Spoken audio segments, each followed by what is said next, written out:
What's up, guys? Thanks for stopping by. Hope everyone's having a great day. This is Josh from Vault Hunters Union. Going to be doing an unboxing video today of my new Corsair K95 mechanical gaming keyboard. This uses cherry red switches, only 45 grams of force required to actually activate the switch. For those of you that don't know, I actually used to have a Corsair K90, which is this keyboard right here. Long story short, my fucking cat knocked over, hey little fucker, knocked over my bottle of water onto the keyboard and ruined it, but that's payback for what I did to him when I pushed him in the bathtub. So it's even. So I needed a new keyboard. I went with the upgraded version, the Corsair K95. So I've already done my due diligence and taken it out of the box. It's a very basic packaging it comes in. Just the box, keyboard sits in it. This piece, the handrest, was separate. It just screws on the bottom. Very nice feature. And then you got your manuals. So it's a very basic packaging, so I just open it anyway. Everything is pretty much the same, like cord-wise. 2 USB cords. It powers the USB slot, which is located on the front here. Now, we're going to talk about some of the differences between these two keyboards. First of all, obviously, physically, you can see a difference. This has the gray aluminum finish to it. Brushed aluminum. This is black. Still has the aluminum finish. It's still all aluminum casing, but it's black. Personally, I like this a lot better myself. Now, other features on this keyboard, it got a lot of criticism because the mechanical buttons on it are excellent. Like the numpad, mechanical, arrows, and all these keys are mechanical. Now, this was a very high-priced keyboard. This is like $200 plus tax, at least in Canada. And it was a lot of criticism because everything is really nice and mechanical. Programmable keys, not mechanical. These keys, F keys, and all these keys, not mechanical. Corsair's excuse for that was you don't use those keys often during games, which is true. These ones you probably would a little bit if you did some MMO keys. There are 18 individual programmable keys. Now, step over to this one, K95. Big difference here, mechanical, baby. They've responded to our complaints and issued a full mechanical keyboard. Every key on this keyboard is mechanical. The other differences here are, if you look on this one, you will see there's a USB port.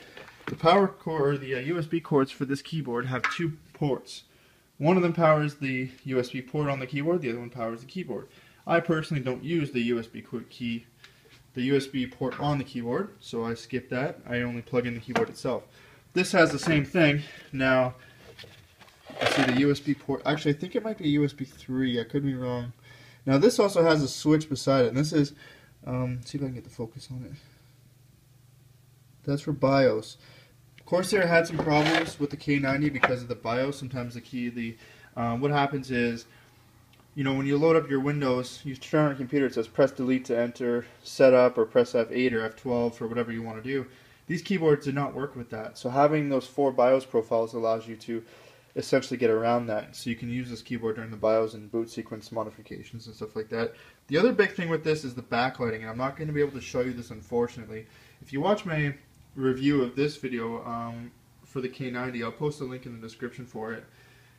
What happens is you have these buttons here. The one on the right is your Windows lock. This one is the, I can't get the phone, oh there you go, is the brightness. So what happens is this has blue-black backlighting. It looks fucking incredible. There are 3 settings. There's bright, brighter, brightest, off. And there's a lot of leakage of the light, but I loved it. I thought it was amazing. Now, flash to this keyboard, what they've done is, I think a first for mechanical keyboards, is each key, the backlighting is still the same color, but each key's backlighting is now individual. So you have 3 buttons, the Windows lock, the same brightness, but now you have this button, which you can see if you can get close to it and get focus on it. There you go. Some keys are on, some keys are off. You can now change, you can make any keys you want on, any keys you want off, some keys brighter than others. Each key has its own individual light, so you can control the backlighting of each key. It's an awesome feature, probably overrated, but definitely something I would recommend. Price point wise, I was finding all over the internet for like $200 or so, about the same price, but I found one at Canada direct sales or something like that for $160, shipping included. It was here within a week. awesome price. So if you're looking for a high-end gaming keyboard, this is probably one of the better ones on the market because of the individual backlighting. Unfortunately, they haven't had a mechanical keyboard with color control yet, and also 18 programmable keys. So overall, and that's 18 for 3 profiles, so that's actually 54. So overall, one of the better keyboards on the market, especially with the individual backlighting control. Again, I think that's a first. Definitely a keyboard I would recommend. If you want to watch my review of this keyboard to compare, see what the backlighting looks like. It is the exact same on this keyboard, it's just a different color keyboard. I like the look of this keyboard, but this one obviously is going to perform better. Thanks for watching, guys. Thanks again, and make sure you leave a like rating if you like the video. Sorry about the shitty video quality, guys. It's being filmed on an iPhone 5. But thanks for your time, guys. Have a great day. Peace out.